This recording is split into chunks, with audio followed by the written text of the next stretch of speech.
Charles Keidan, the editor of Alliance magazine. Alliance is a magazine that covers philanthropy around the world.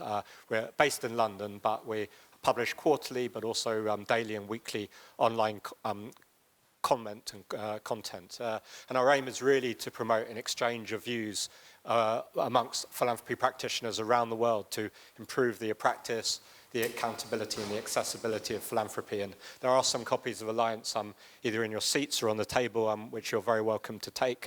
They're back copies. If you want our latest issue, which has a focus on peace building and philanthropy, I would encourage you to subscribe. It's just out in the last couple of days. Alliance magazine for this session has partnered with our friends and colleagues at the Association of German Foundations. The association has led a pioneering role with the Next Philanthropy initiative. There's hashtag Next Philanthropy to really look at future trends and developments that are shaping philanthropy around the world. You can see more on the Association of German Foundations webpage about it, or go to the hashtag Next Philanthropy. And it's really an opportunity to foster that level of peer exchange between what is happening in Germany and around the world with a number of different partners. So in that spirit of a two-way exchange, we're here today to create this space for this flow of knowledge, insight and exchange on what's happening in philanthropy. And to that end, I'm delighted to welcome our guests here today who are joining us. On my left is Carola Carrazzone from Acifero, which is the body representing Italian foundations.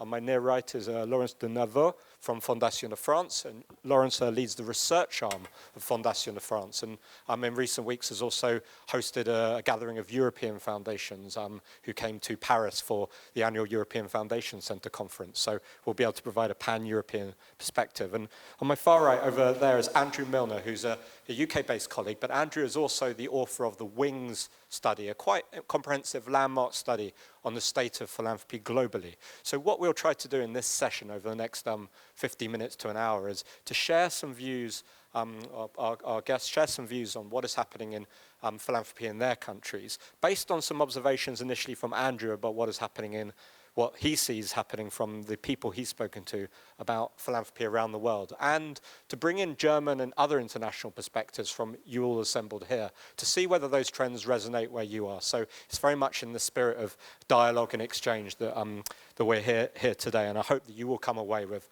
greater insight into some of the trends shaping philanthropy internationally. So with that introduction over, I'm delighted to first introduce Andrew Milner, as I say, who authored the Wings report, who's going to just speak for a few minutes about some of the key trends. And those trends include issues around new forms of collaboration, developments of philanthropy infrastructure, blurring of boundaries between the for-profit and non-profit sector, issues around digital technology, and also potentially critiques of philanthropy that are beginning to emerge and how foundations are responding. So over to you, Andrew. Thanks, Charles. As Charles was saying, just a quick sort of whistle-stop tour in what's a very big country.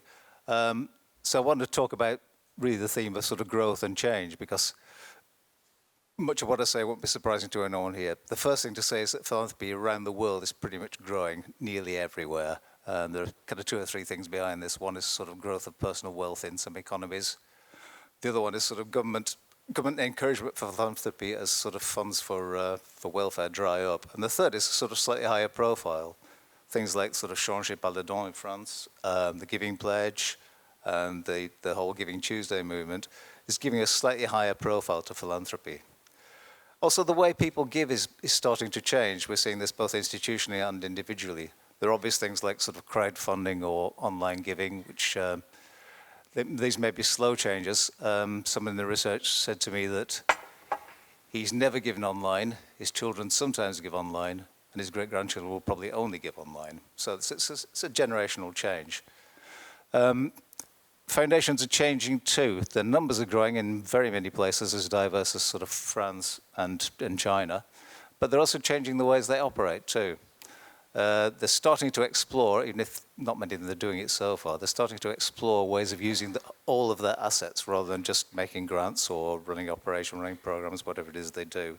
So we're seeing movements like social investing, impact investing, mission-related investing.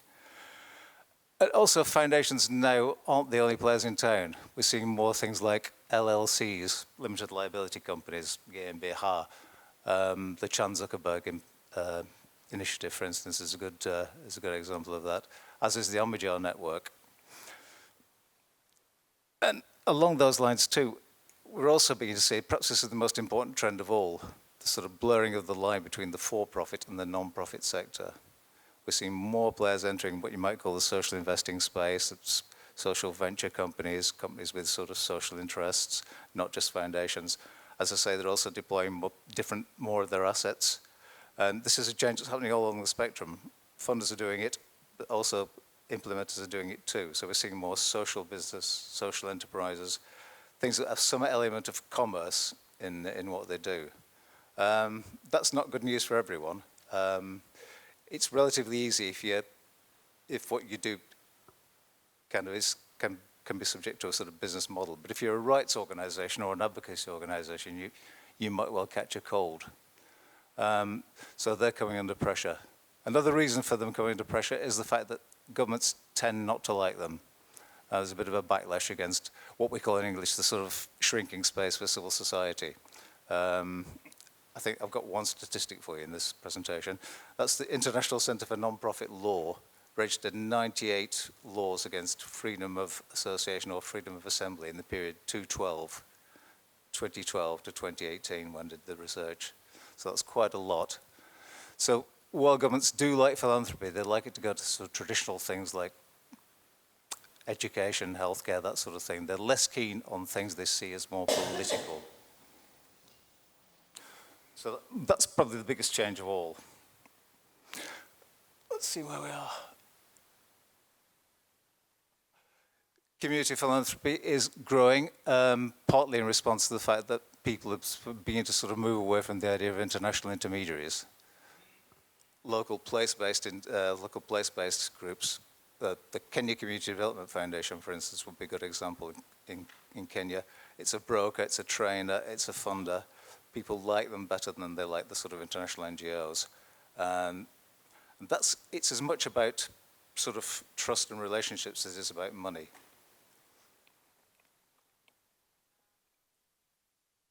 And for those who were here for the last session, heard about the difficulties of funding informal civil society groups, which are on the rise. We're seeing more and more of those, and foundations are struggling with that, frankly. You know, they don't know how to engage with them because they're not formal, they don't have a structure, so they can't be funded. So that's a difficulty for them, but it's something they need to engage with because it's happening more and more. The development of digital technology, that's an obvious one. It's playing out in some obvious ways. Online giving is perhaps the most evident one of those. But it's also affecting the way we can now process information in a more sophisticated way. But it's also affected the consumer side too. There's a group in Asia called Solve Education, which is using digital technology to reach its grantees. Lots of kids in Asia have smartphones, but they don't go to school. So Solve Education is now devising sort of apps for smartphones to replace the sort of school idea so they can have educational programs on their smartphones. And I think we'll probably see more NGOs adapting to the use of sort of digital technology and exploiting it as we go along. Data shortages might seem a surprising one, but even in the more sophisticated countries where you think data was plentiful, it's still not good enough. In a lot of places, I think the example is Canada, where somebody said we don't have good enough data, and I think a lot of countries would still say that. In Europe, where there seems to be plenty of data, it tends to be sort of, it's not the same data for the same countries. So you're comparing apples with oranges all the time. You're not comparing like with like. So that's another problem. Infrastructure, that's right in the heartland of where most of you live. Another striking statistic, this is from a Wings report in 2017. 80% of the spending on global infrastructure and philanthropy is in North America. 80%, which is a whopping figure, really. So infrastructure is missing where it's most needed. Places like India, where there's a booming philanthropy market, are really suffering from the fact there's no national network, and that was mentioned again and again in the research. Collaboration. This is on the agenda of most foundations. It's called for in the SDGs, but it's still not happening to any great extent. There are some honourable exceptions, and maybe fellow panelists can talk about that. But it's still still far to seek. There are lots of difficulties. Foundations want to go their own way. Their kind of essence is independence. So they find it difficult to collaborate even with each other, let alone across different sectors. Finally, bring up the SDGs. Again, whether you like them or hate them, they're going to be part of the global landscape for the next 10 years. So, we've got to get used to them.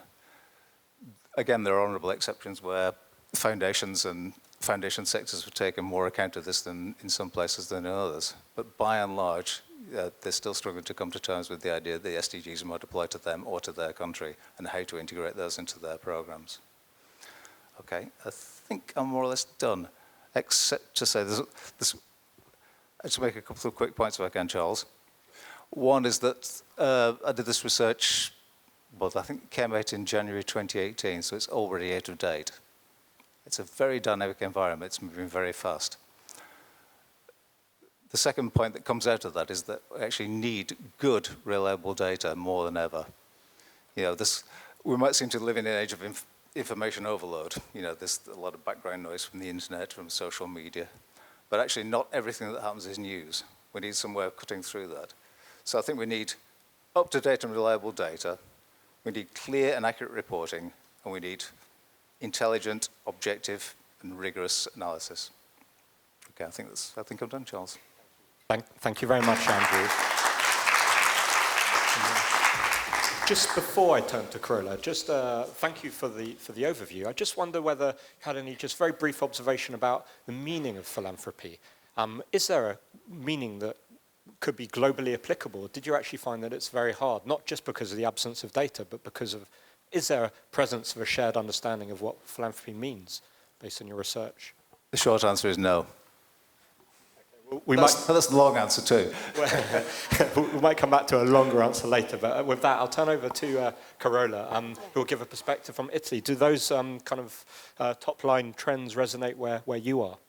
I think it's very interesting to read the findings of the report from Italy. Italy is very distinctive, I would say, in terms of institutional philanthropy. I use this word in order to include not only foundations, but also other kind of funders and investors. Italy has, on the one hand, a millennial-old culture of giving, and on the other side, a quite recent sector in terms of private foundation and private philanthropy.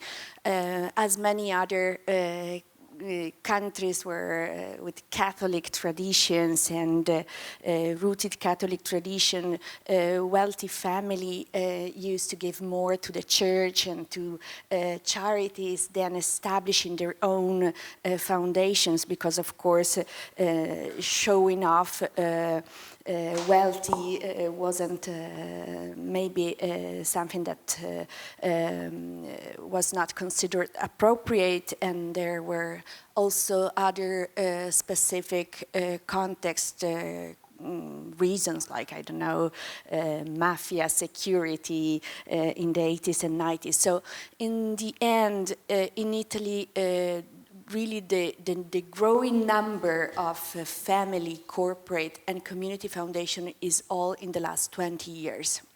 So it's very recent and emerging as a sector in terms of private institutional philanthropy. But on the other side, it is very interesting for us because we can learn really a lot from countries where have a more mature kind of private philanthropy. The difference we want to make as National Association of Grant-Making Foundation in Italy is really to make Italian foundation understand which is the distinctive role that can play in society. There is this kind of mainstream way of funding that is very similar to the way public donors are funding. So project-based, call for proposals, so very kind of short-term projects that are funded upon a call for proposals. And we are trying to question and challenge our members on that, because we are really, we do believe that the modalities of funding, the way a grant maker fund, are really affecting the long-term impact and the change that you want to produce. So the modality of funding can be really actually maintaining some kind of system. And what we see, for example, in Italy is that most of civil society organizations there are really depending on the project funding. So they are in this loop of project cycle management and writing project in order to exist and existing to writing project a bit in the worst scenario. And of course, this combined with the fact that in the Italian context, the percentage of what are called overhead or are called general costs that you can fund, and that I prefer to call like core cost, core function for an organization, are really a tiny percentage of what normally a foundation fund is really actually not enabling the civil society organizations to play the role that they can play. So in the end of the story, we have a sector where civil society organizations are less resilient and less capable that compared to what they could be if foundation in Italy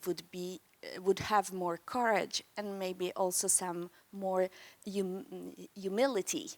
So would sit with them, would co-design with them, and would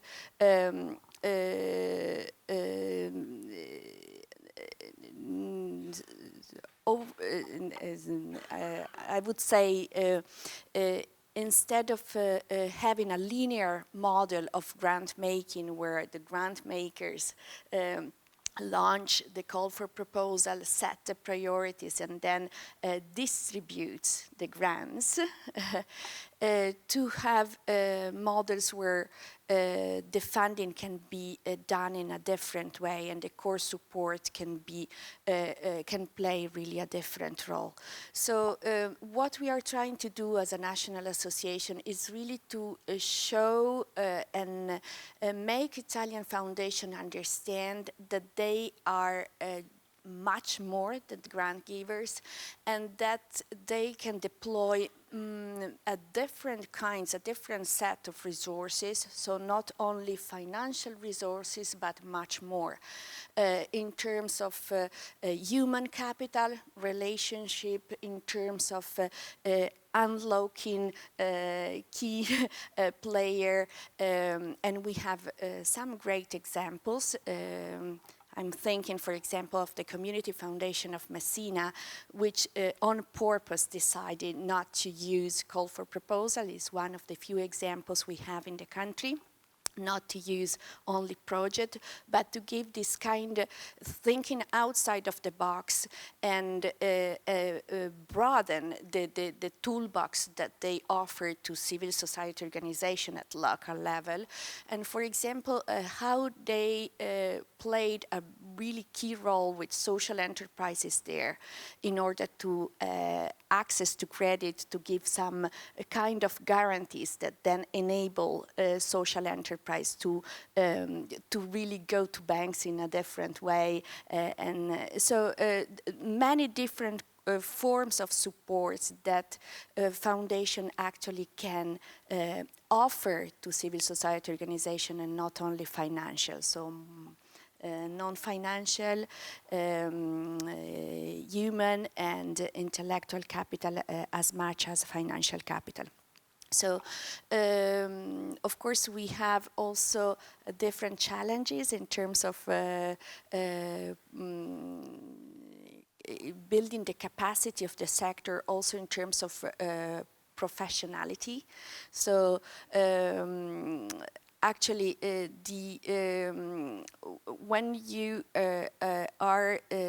start thinking of these kind of modalities, are much more engaging, even for the donors, even for the foundations. So foundations really need to invest in professionals, in expanding the capacities and the professionality of their own staff in order to not just assess some project and distribute the grants, but also to be ready to spend more time and resources in working closer with the so-called grantees or beneficiaries. Thank you, Carola, and that thank you. And that point about professionalisation, I think it will probably resonate with many of you here as the global philanthropy sector, as a coherent body, begins to professionalise and develop. And just before I turn to Laurence, you mentioned the challenge of leading your members. And it's just a question, briefly, if you can comment on how easy it is to lead as opposed to follow your members. You mentioned areas like improving grant-making approaches, maybe different approaches to innovating with how you spend resources. But in our conversations, we've also talked about the cause areas that foundations do or do not focus on. Carola here is actually going to be guest editing our September issue on human rights philanthropy. And how easy is it at a time when there is growing populism, backlash against party systems, to actually lead your members, or at least encourage them to engage with those issues in addition to just the approaches to funding, actually the destination of funding? Yeah, as Italian Association of Foundation, we have really a vision that we have a role as a leadership organization and not only as a membership association. The challenges we have in front of us in Europe are so big that we really need the contribution of different kind of stakeholders, and we want to be one of them.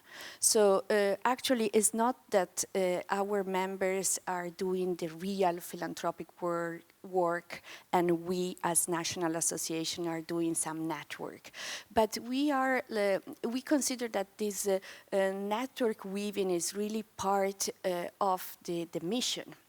And so all discourse about questioning and challenging what went wrong, why we have in Italy such a weak sector of civil society organization depending so much on their budget. They are struggling so much with their and they are not deploying the potential. We think that it is really an important contribution that we can make.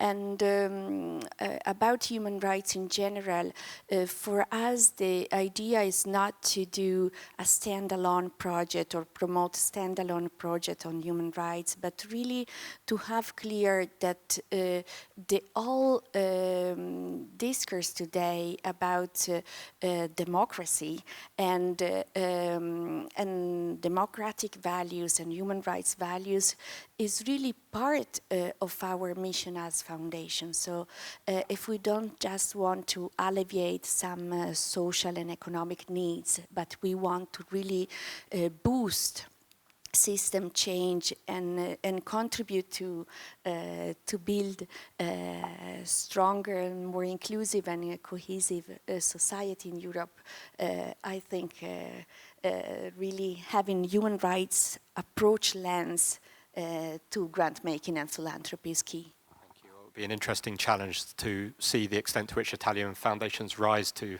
that need. Perhaps some might argue for more of a focus on those issues. With that, I want to turn to a view from France. There's no better person to offer that view than Laurence. Fondation de France works with over, I think, 800 funds under its rubric, as well as having a research arm. I'm delighted to invite you to speak now. Thank you. Thank you very much, Charles, and thank you to the German Association of Foundations for their invitation. And first, I want to congratulate Andrew and Wings for an excellent report on the global landscape of philanthropy. I really encourage all of you to read it because it's very, very insightful and comprehensive and with a lot of examples and illustrations. So I would have liked to comment all trends and challenges because we see all of them in France and they're all relevant to us, but I made choices. So I will try to comment on maybe 3 trends and 3 or 4 challenges that we really see in France. First, yes, growth of the sector, growth of philanthropy and of foundations in France. Rapid growth, but needed growth because our sector in France was and is still small. France is the country in Europe that has the smallest number of foundations relative to population. There are reasons for that. It's because we have a tradition of a strong state taking care of public interest, and we also have a very high level of taxations. That are the two main reasons. But yes, it's developing, but we still have relatively small foundations, few and small foundations. We have a few big ones, but not enough. So we need to develop that. The good side of it is that there's huge potential and a lot of opportunities, so it's a great sector to work in, actually. It's really exciting, an exciting time. And we are especially working on the development of a culture of giving. Giving Tuesday had its first, it was the first Giving Tuesday in France only last year. And we have an initiative called the School of Philanthropy. I could talk more of it, just also to develop culture of giving. Can you just say a few words about this? Yeah. That's one of the points that Andrew was making about okay, sure. So the School of Philanthropy was created by another foundation, Fondation Edmond de Rothschild, and we joined them. So it's governed and funded by 2 foundations. It's an association. And what they do is sensitization for school kids about philanthropy and engagement. School kids aged 9 to 12. Over 1 year on a voluntary basis from teachers. And there's half of the year is sensitization and half is action. So they really choose one cause that's most relevant to them and build one specific action with an NGO. So it's really opening their mind to engagement and philanthropy at an early age. Maybe the second trend I would talk about, and Andrew didn't really talk about it, but it's quite present in the report.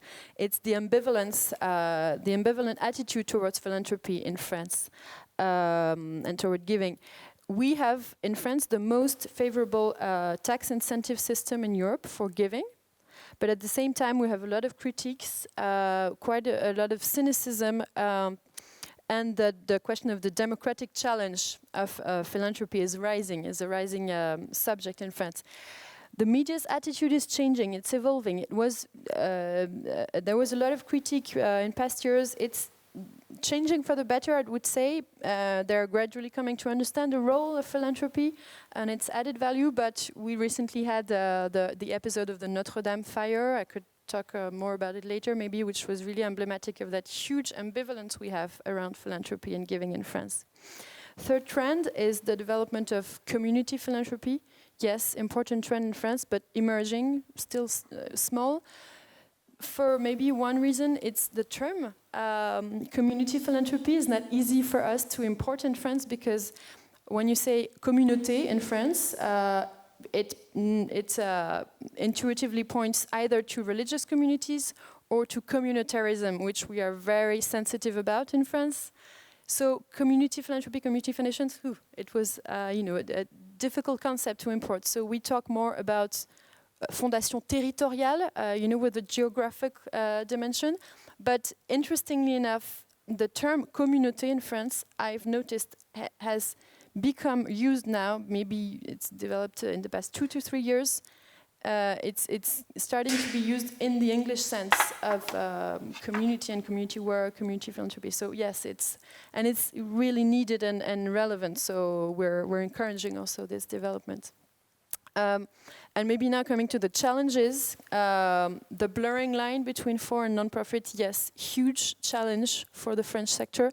And I would say not just for France, but it's a European challenge. And I really want to make a call to German actions, German foundations who are aware of that subject and who want to work on it at the European level, because there are specific issues at the European level. Let me just explain briefly.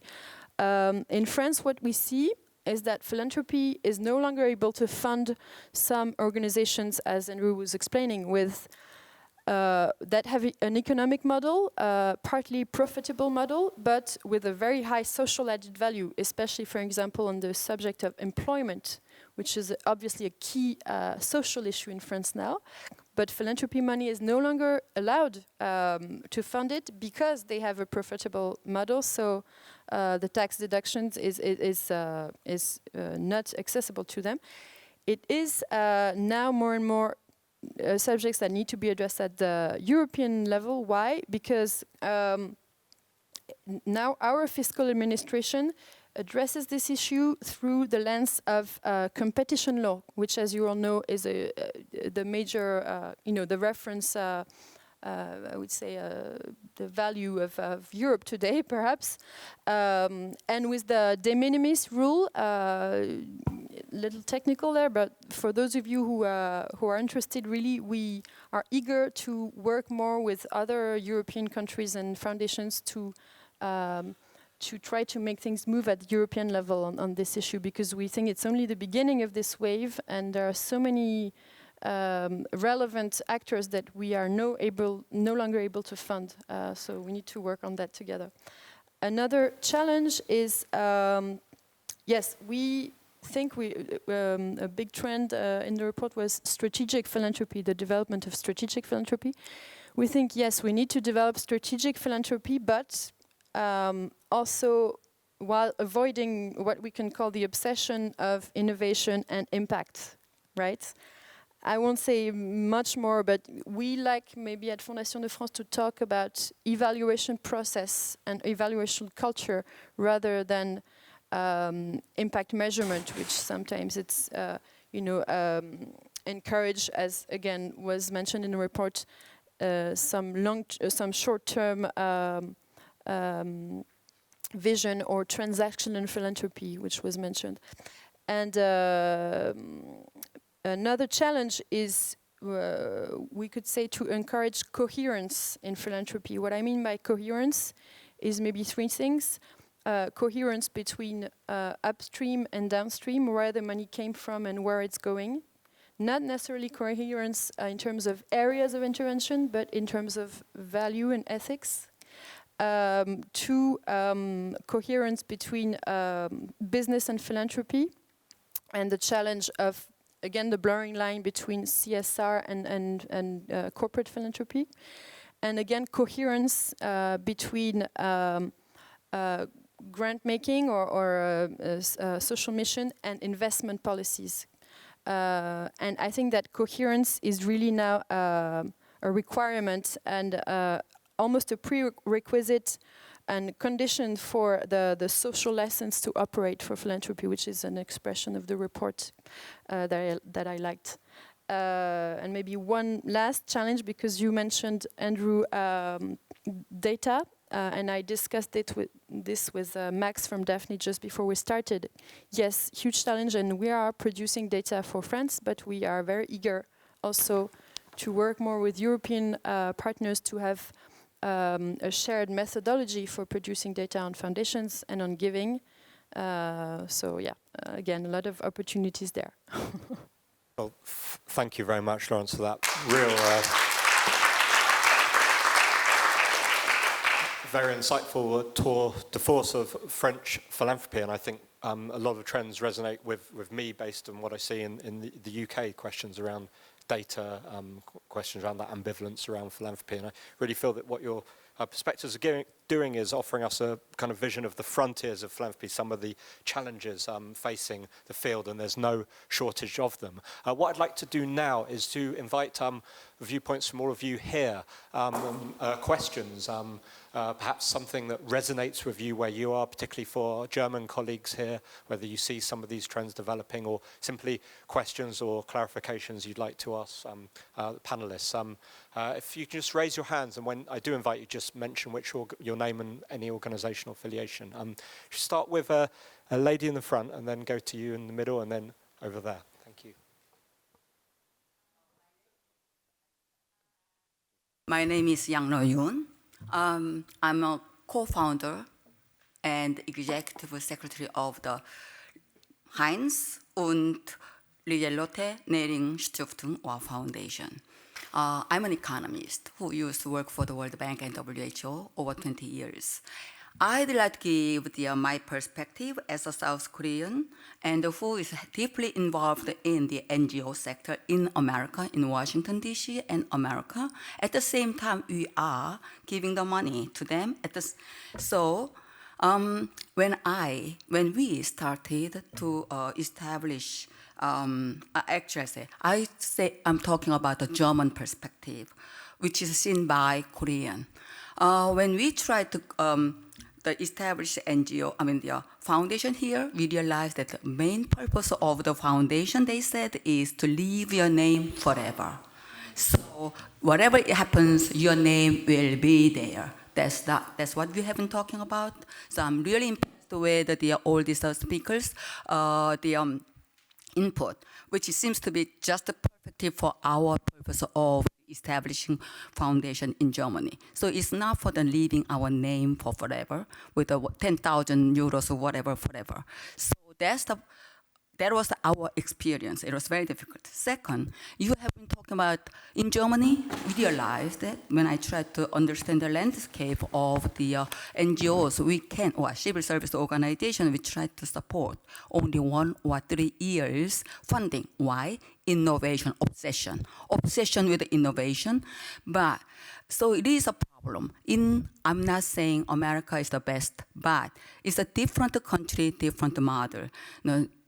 You said a week in Italy, but as Mr. Nervaux said, it's a different system. So in America, many Stiftungen, many foundations give the budget support. We get as the members of the board for many NGOs in America, we get the budget support.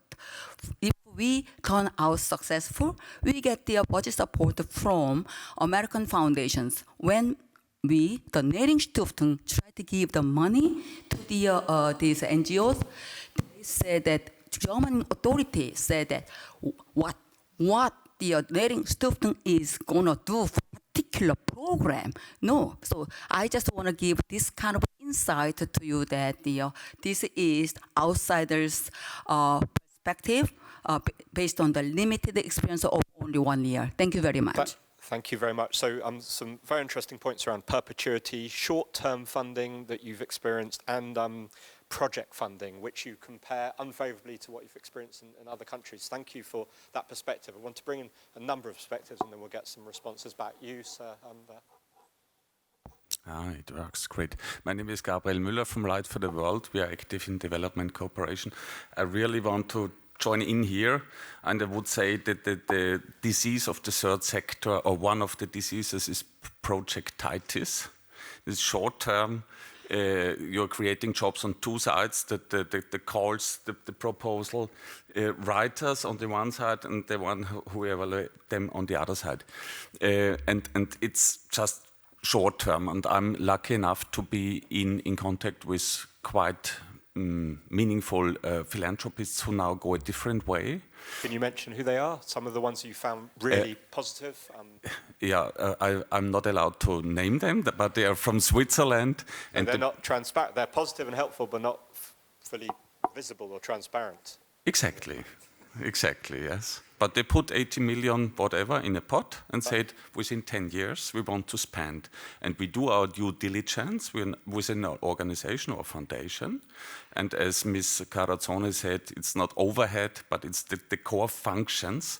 We funded as a whole and go this direction and not do a grant here and grant there and creating all this business.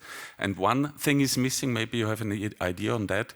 Usually the big funders and philanthropists, they want to have the mapping before and the monitoring and evaluation in between and afterwards, and expect from the implementers to do it on top with their money. So this is very often missing in grant cycles. Thank you. And just go to the person there. Yes, thank you very much. Thank you also to the panelists for great points that were raised. My name is Anja König. I'm a representative of the European Venture Philanthropy Association in the DACH region, Germany, Austria, and Switzerland.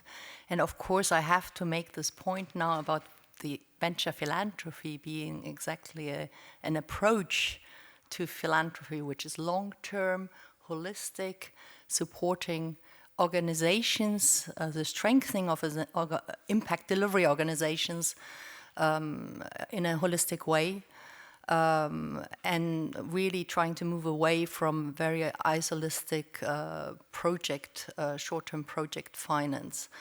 And there is a large community of philanthropists that act in that way. The other point I would like to make is what I see as an important trend really in this space is about bridging to commercial finance and trying to bring in commercial funders to invest for impact. And I do believe that philanthropy has really an important role to play in all structures, and we do have them a lot in developing countries. But also in Europe, there are examples where philanthropists act as a sort of catalyst and use their capital in a catalytic way in order to mobilize more commercial investors, which is important if we really want to achieve the sustainable development goals and scale a solution to a social problem. And the third point I would like to make is that we also observe a trend that the approaches, more and more philanthropists are trying to be systemic in their approach, and I think it relates to the aspects that I mentioned earlier, which is actually maybe it's not, we're facing a lot of complex social problems and they cannot be resolved alone.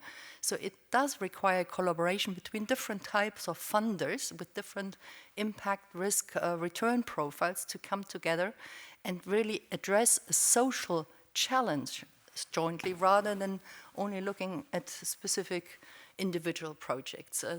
And I think there's a really interesting discussion around system change and the way how financing and philanthropic financing can contribute to that. Thank you. Thanks for those observations. And I'll just bring in Isa Bosch briefly here, and then we'll come back to you. Yes, hello. Here's an idea and a question. The idea is, I wonder if climate change, in particular climate emergencies as they're being declared now, sometimes on the national level, might make a major impact on our legal barriers. Right, since we have Carola here representing Italy, the country of the largest foundations on the continent, and they are usually required to spend only locally, right? In this country, we have laws around perpetuity, which can be a hindrance to changing what you're doing. And, the immediacy of a climate emergency might be a basis for actual legal changes that enable us to act differently than we have in the past. Has there been thinking about this? How can we collaborate on this? And just before we come back, what legal change would you have in mind, based to where you are? dissolve the perpetuity requirement. That is the standard in Germany. Laurence, thank you.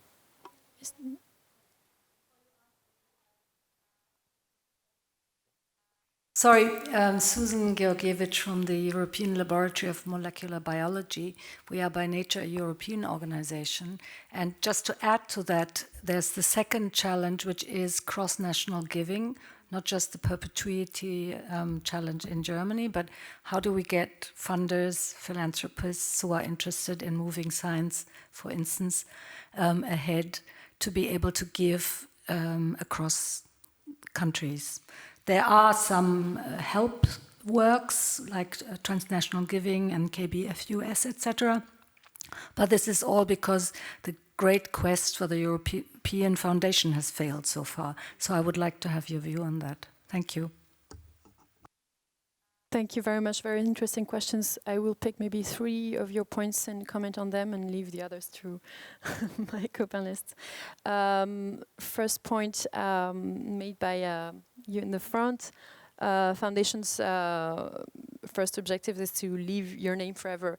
I would say, at least from what I know from the French context, not really, for 2 reasons. Forever is no longer the case. A majority of French foundations now are created on a flow model with no endowment.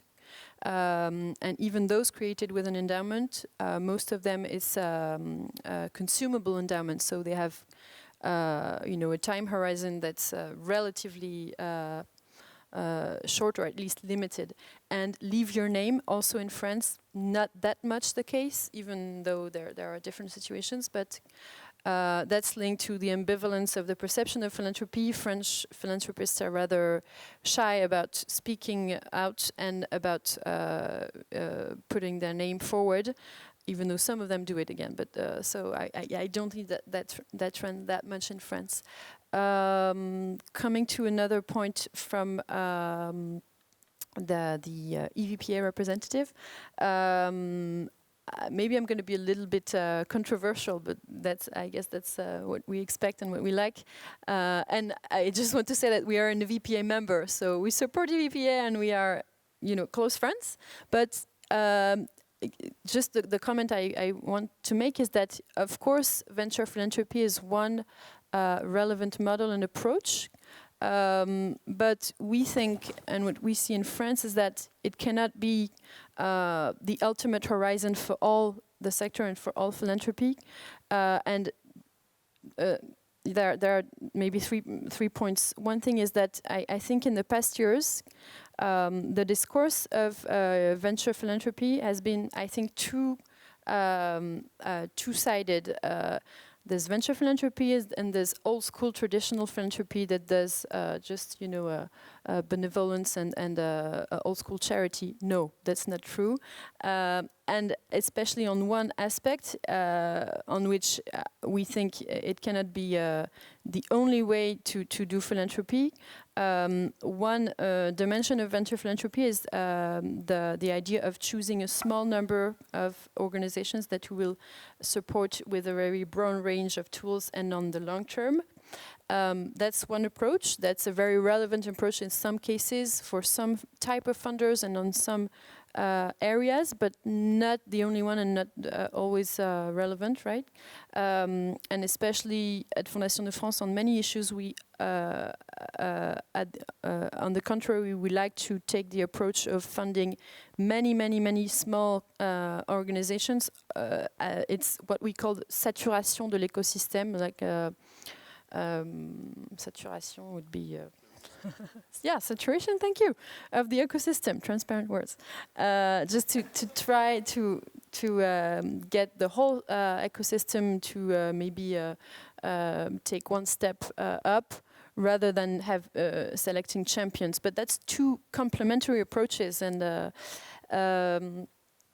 and also one thing, I mean, again, venture philanthropy is super relevant and useful, but I think the venture philanthropy approach should be cautious not to be too obsessed with impact, again, as we were mentioning before.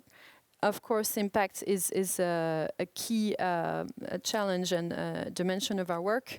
But yeah, as we were discussing before, we need to balance it with other type of evaluation. And last comment on cross-national giving. Yes, you are completely right. The transnational giving Europe network, for which Fondation de France is the reference organization for France, is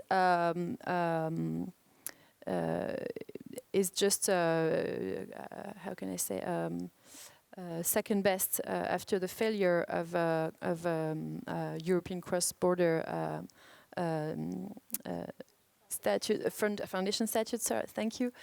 So yeah, we need to work again on that at the European level, especially with the EFC, and the EFC does a lot of great work on legal issues. So. And just before I bring Carol in, just the question on climate emergency, just given that it is emergency. Issa Bosch mentioned one potential remedy for German foundations by changing the perpetuity law so that action can be taken sooner rather than foundations existing for perpetuity. In the French context, what is it that Fondation de France can and is doing with all its funds to focus foundation attention on climate change? Is there something you're doing or something you think you should be doing or pushing your members and your many hundreds of funds to be doing? Yeah, in fact, it's been one of the very clear elements that emerged from the EFC conference in Paris 2 weeks ago is that not just foundations working on climate should work on climate, basically. Everybody should be doing something on that issue. At Fondation de France, it happens that we are the biggest private funder on climate. That's really due to one private foundation that's the family of the big company, BIC. That brought a very important amount of money to fund our environment program. But on that issue of climate, what we do mostly through our environment program is empower civil society initiatives and organizations and empower participation on a very, very broad range of climate issue and initiatives. And we are also going to try to work more on helping all foundations to include a climate dimension in all their actions, so that it's a shared concern.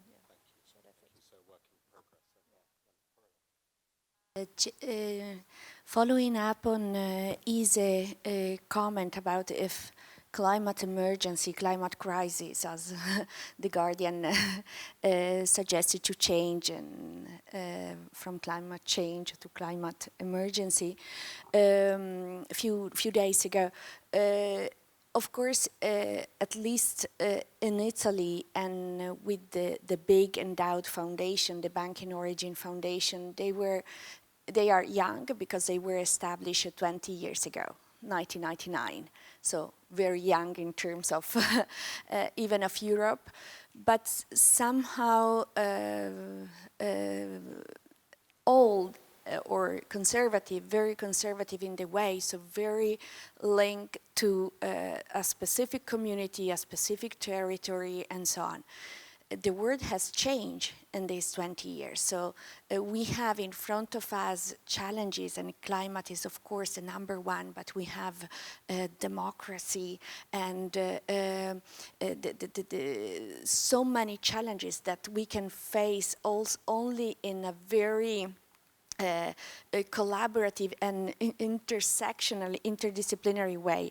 And the challenge with foundation, I think not only in Italy, but all over Europe, is always that they can be very solipsistic, very self-contained, very aloof, in the sense that they don't need to collaborate. If they have only conservative vision of inputs, so they have their endowment, they manage the endowment, and they distribute grants to alleviate some kind of vulnerability of poverty here and there, and don't have a vision of change, and even in terms of climate, in terms of facing big challenges and tackling them. Of course, they can stay in their bubble there and not interact very much. But if we move from to the mission, to what we are really meant to be as private foundations. So if we really want to contribute to a different and better world, we do need to collaborate more, and we do need to face together. So I am always very ashamed that, for example, in the Oak Foundation and some other initiative, funders forum on climate. There is no single Italian private foundation, and I feel very ashamed about that. Concerning the European cross-country funding, and I think we are really moving forward. Daphne, the Donors and Foundation Network in Europe, that is, of course, led by Felix Oldenburg, and I really appreciate what the Bundesbürgerstiftung is doing for Europe. They are hosting ECFI, the European Community Foundation Initiative. They are leading Daphne, so it's really so important, this work of the Bundesbürgerstiftung today. And I think Daphne and the EFC have led in the last year an immense work that led to the Philanthropy Manifesto and Philanthropy Europe that has reached much more in the last year than in the last 10 years. And so really, with these 4 recommendations where we are asking a single market for Europe, for single market for philanthropy, based on the idea that financial capital can flow, people can flow, goods can flow, can move from one country, but philanthropy resources not. And I think so. We are really trying, and I think that we already have recently reached some very good results. Thank you, Carola, and we will certainly alliance. I'm sure others will be watching out for those Italian foundations joining the efforts on climate. I was going to bring in Max from Daphne, but we are running out of time, or have run out of time. And given that the European Philanthropy Manifesto and Daphne was just mentioned by Carola, if you forgive me for not bringing you in, I do want to give the last word to Andrew. He started with his observations of the global trends, and I want to just bring him back for some closing comments before I just do a brief conclusion. I'm not sure I've got any closing comments, actually. I'm not sure we're any further forward than we were, but at least we're having this discussion. Specifically on trans-European giving, this single market for philanthropy, people are optimistic, but I'm frankly skeptical. It didn't pass when the moment seemed more propitious for a single European market. It wasn't passed then. I don't see any reason to expect that it will in the near future, frankly. So, don't hold your breath on that one. The good news is Transnational Giving Europe is functioning, at least. That's the good news, yeah. Okay. And I think there have been sessions devoted to the incremental advocacy work that is taking place and is seeing some traction. I think that'll probably be a conversation to continue, as will the conversation about the role and merits of venture philanthropy. Couldn't end without mentioning that question about ambivalence to philanthropy that we're seeing. And you said that Notre Dame was emblematic of that. And I do think this question about critiques of philanthropy and plutocracy and wealth are going to rise up the agenda. And again, we'll be covering them on the pages of Alliance, even though we didn't have a chance to discuss them in as much detail here today. But it's now 12:30, which means it's the time to end the session. I hope it stimulated lots of conversation and debate. What the German Association of Foundations is doing by bringing these international and indeed English language sessions is beginning to allow this flow of dialogue to happen across Europe. And I hope that the panel here today is a small contribution to doing that by bringing perspectives from Italy, France and globally into these room, and we look forward to more of them. I'd like to thank our colleagues at the German Association of Foundations, the Next Philanthropy partnership, and thank all of you for participating in this discussion, and look forward to it continuing for some time ahead. Thank you.